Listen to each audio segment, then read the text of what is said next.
Any advice for any newcomers? My one is just take it as a long bike ride. I know people have said it before, but even if it's 1,000 miles, 2,000 miles, it is just a long bike ride. Really, that's what I tell people. Anybody else got any words of wisdom? Am I allowed to? Oh, sorry, Jed. Sorry. Yeah, I was just going to say, to sort of follow on from what Steve said, I think a lot of people, particularly when you're new to it, it's easy to be intimidated or put off by the distances and the time involved. And you kind of forget when you've been doing them for a while what that's like.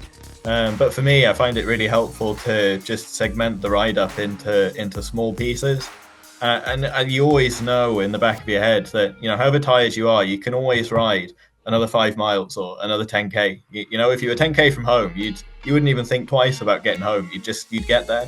So just do that 10k, and then and it's funny how long you can kind of keep that going for in the back of your head, just one little bit at a time, just at the top of the next hill. And I find it a good way of kind of approaching a ride as you go along, rather than worrying about the sort of 200 miles that you might have left to cover. Just do it a bit at a time, and then before you know it, you've made it.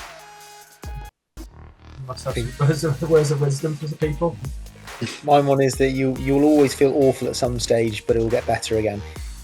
So, no matter how awful you're feeling at this stage, get some food, get some water, get off the bike for 5 minutes, get back on, and suddenly you'll feel like a new person, and suddenly those miles will just tick off again. So just keep cracking on. Obviously, I think I've got 2 pieces of advice that if this was to give myself if I was starting something again for the first time ever, do your homework. And what I mean by that, I sound like a really annoying teacher, but really put some time into interpreting the route. Just even if it means just sitting down for an hour. When you're at home, having a cup of tea or whatever it is, or just doom scrolling on Instagram, because you will probably save yourself lots of time just looking through. If you split screen your laptop by looking at Rider GPS and then Google Maps, and then you can kind of understand points of interest. So that's toilets, restaurants that are open late at night and stuff like that.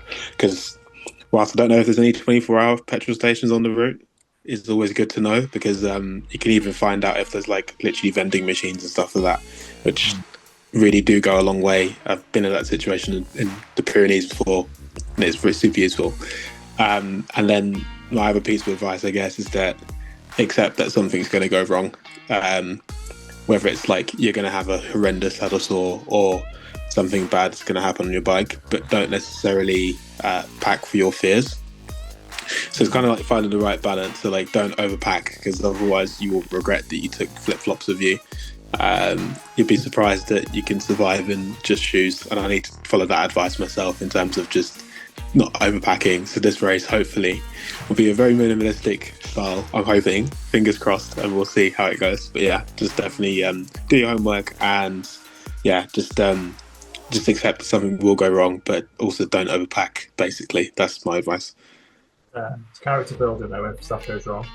Yeah, exactly. I'd agree on not so don't overpack, don't take the kitchen sink with you, because I know it happened with a few of us last year. Yeah.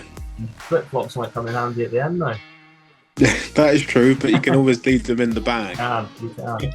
So yeah, I'm trying to convince myself that, obviously, because I'm doing the full pint, I'll be able to survive without my creature comforts for 2 or 3 days. So I think I'll be right.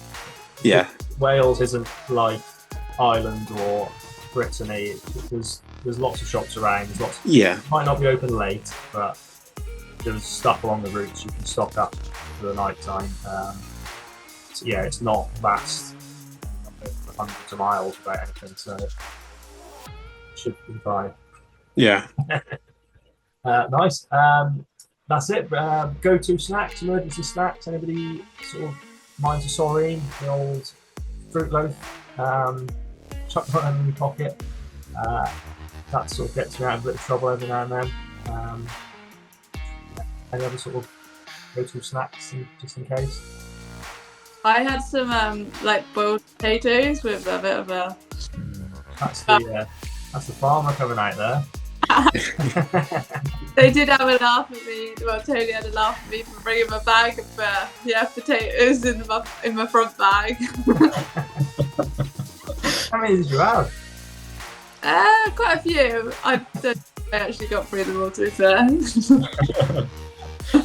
Nice. I think that's really it. Everyone else, I'll see you in a few months, I suppose, actually. But Yeah, we'll see you on the line. Nice to put us on. and just take on some extra big goals, really. Thank you. Right, enjoy your weekend, everyone. Thank you all. You too. Take care. So much. I'll see you all soon. Thank you. Bye. Cheers, thanks. Okay. Bye. Bye.